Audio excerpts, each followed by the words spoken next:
Jim Moss and that's what very professional process. He got all of the 9 leagues governors to agree on a single set of requirements, single set of skills.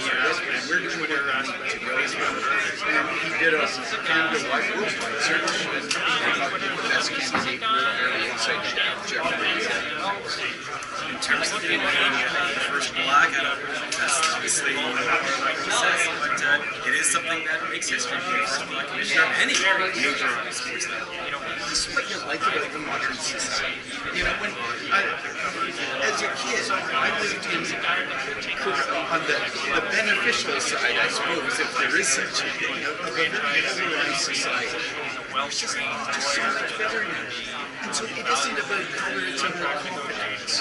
And the fact that Jeffrey stood out to us was shockingly not anything to do with background or anything to do with his track record of success. He's a smart guy. He came out of Harvard Law School. Well, the trick to Harvard Law School isn't that it's a great law school. It's you have to be a really, really smart person to go to Harvard Law School because everyone applies there. And Jeffrey's track record of just being one of the smartest guys in the room from an early age is what feels makes us so excited that we're able to talk him into coming and helping us build. Definitely, he's got some work to do, and looking forward to the brand new season coming up in Hamilton. Thank you for your time, and good seeing you. Jason, thank you for coming out and covering this exciting story. Perfect. Thank you, sir. I appreciate it. Thank you, Jason. Thank you. Okay, take it. I'm a member. I have a fan radio show with fans all across the country, North America, and also in Europe and in Asia. And well, don't worry, I got you covered too. Okay, good work. Good work. Well, the question I wanted to ask you is you know, it's important that people understand that Canadian football is really, as much as we have difficulty finding fans, it does reach deep into Canadian culture, doesn't it? It does.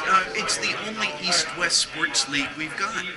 And Canada is this remarkable phenomenon of you know, I was out in BC for the Grey Cup, and all the people I met in BC had the same Canadian accent with everyone I grew up with in Hamilton, and similar accent with all the people we've met in Moncton when we go out there. It's a remarkable phenomenon just how cohesive this country is and how few institutions cater on an East-West basis. And that's what is exciting about it. That's why the Grey Cup is the top watched sporting event in Canada every year, even among people who don't really care about football. They care about that East-West celebration of Canada. That's what makes us unique, and that's what makes this sport unique. I mean, it is the only sport in Canada that's professional that you'll have a Canadian winner regardless. At this point, anyway.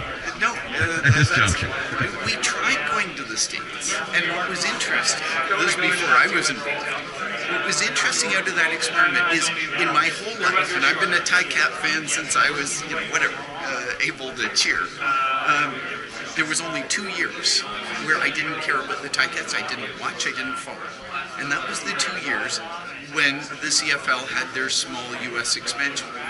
And the reason for it is, as a consumer of sports at the time, you want to cheer for the very best product in the field.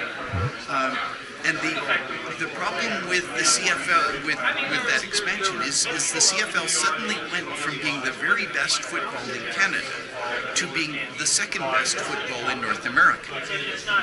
And I didn't care about to watch the second best. If I was going to watch people playing the Birmingham, whatever they were, I'd watch the Green Bay Packers. So the reason we all care about the CFL and we care about our favorite players and our favorite teams is this is the pinnacle of Canadian football in Canada.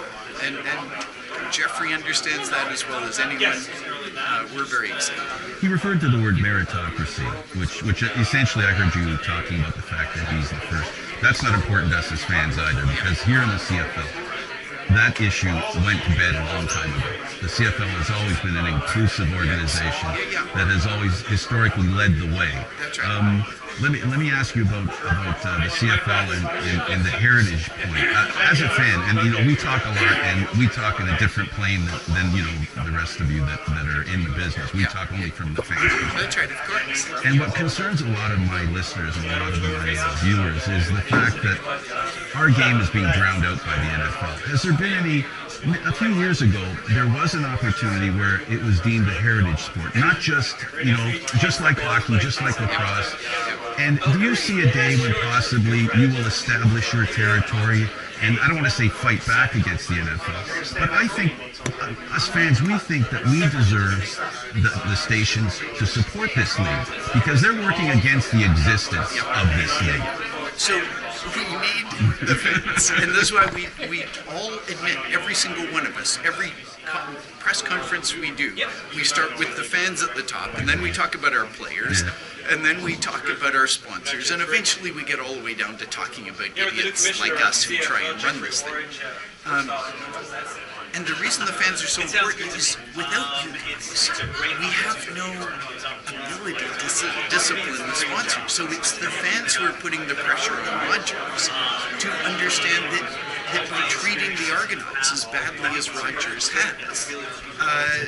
They're not doing themselves any favors. They're missing the opportunity to sell mobile phones to guys in Hamilton and Regina because of it.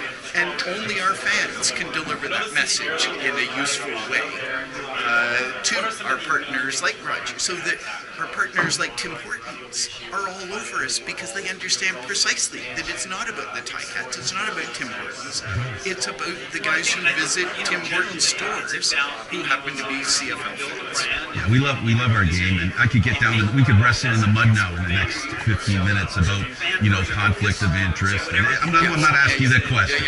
I'm just saying that just for the sake of the fans, and you're a great man, and I won't get into that, but at the end of the day, that's eventually going to become an issue because it's always an issue. It's always eventually it's going to be an issue. Embrace it. It's a journey, not a destination. And our challenge up against the NFL is we are up against one of the wealthiest, if not the wealthiest sports leagues on planet Earth. And our fans are expecting us to perform and to put on a product that is as good or better than the wealthiest sports league on the planet. So we need really smart guys like Jeffrey Orridge to help us operate at that level. We have to outperform the NFL on a budget that is a fraction of the NFL's. That's what I do in a technology world. So I compete with guys like Microsoft and Amazon. And you just have to be smarter. You have to do things for your fans that the big incumbent players aren't willing to do, and that's what the CFL. A lot of our fans also talk about, like a lot of them suggest repeatedly on our program that the game world could use a CFL gig. Is that a realistic? What can I tell them? What can I tell them? Okay, you can't tell them anything, but you can tell them we found the right guy. That's exactly the point. That's exactly the point. Go ahead. Okay, sure. Thanks very much. Hey, my pleasure. My great pleasure to chat. We'll talk. Sorry. Not that it's your mother and all of these.